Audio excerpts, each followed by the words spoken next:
Buddha, good morning. As you can see, my room is beginning to get there, isn't it?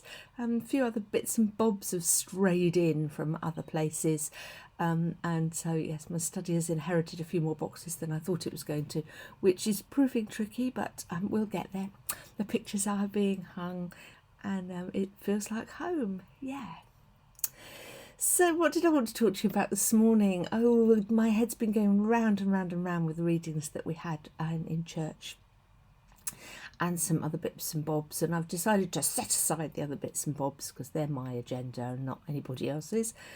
And I just wanted to concentrate on a little bit of something that we heard in the readings yesterday that I didn't talk about much in my sermon. That's the word, sermon. And it's a little bit of John's Gospel, and we hear it a lot. And in fact, it was the verse that I had on the bottom of my Ember card. So Ember card is a prayer card that you make ready for your ordination, and it has your name, the bishop's name, and the place where you're going to minister, and your family, and it just asks people to pray for you for your ordination. An Ember card, and mine, and sometimes put a little bit of scripture on it, and mine had this little bit, as I'm going to read it to you. I'm going to read it to you from the Message actually, but it's not so different. It's from John's Gospel, chapter 15, and Jesus says this: "You didn't choose me, remember, I chose you, and I put you in the world to bear fruit, fruit that wouldn't spoil. As fruit bearers, whatever you ask the Father in relation to me, he gives you." And then there's a little bit extra on there that I didn't have on my Ember card that says, "But remember the root command, love one another." And I realised that this word love is something that we bandy about a lot. I use it a lot because I'm very clear in my mind that I'm called to love everybody. And I wondered if that was confusing sometimes. What does that look like? Because I work incredibly hard to love the people that are really hard to love. And with more ease. I love those who are easy to love. I love my family. I love my parishioners. What does it mean to love? And we know that there's people talk about, well, you know, I love you dearly, but I don't like you very much at the moment. And I thought, well, what do I think about that? Is that a very Christian way to behave? And I do understand what that difference is between love and like. But I actually think there's something more nuanced in the word love, and loving people as Christ loves them, and loving our family. I think they're different. So when I look at Christ-like love, I look at love that is unconditional.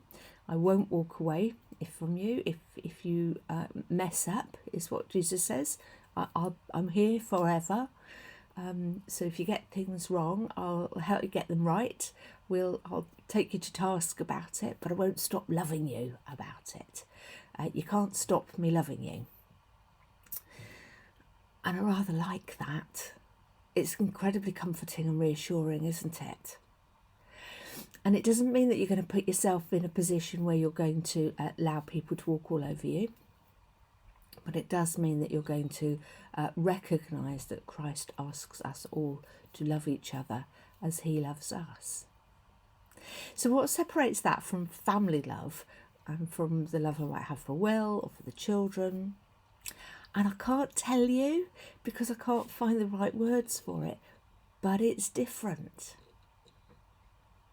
And I think you know that because I think you've got family members that you love dearly, and it does feel different to the way that you might love your Christian friends or your the people in church or those who you work with. And I suppose the love that we have for family isn't what I'm thinking about today. I'm thinking about that way we are called to love our Christian neighbours, and that sometimes we're reluctant to use that word.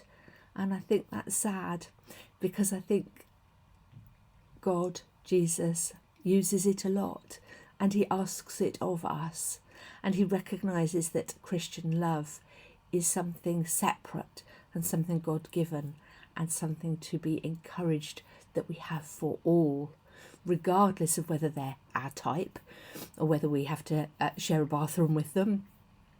It's bigger than that. It's more ethereal than that, and it's about seeing Christ in each other and seeing the love of God within each other, because it's from our Christian contacts and our Christian environment that we get a sense of God's love for us. And I think I've probably waffled around that subject terribly. But let's try and love each other, shall we? I think some of us are really good at it and some of us are trying very hard.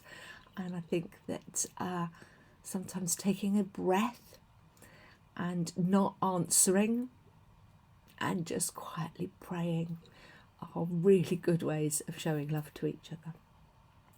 I think we've got a lot of love amongst us all, and I thank you for that.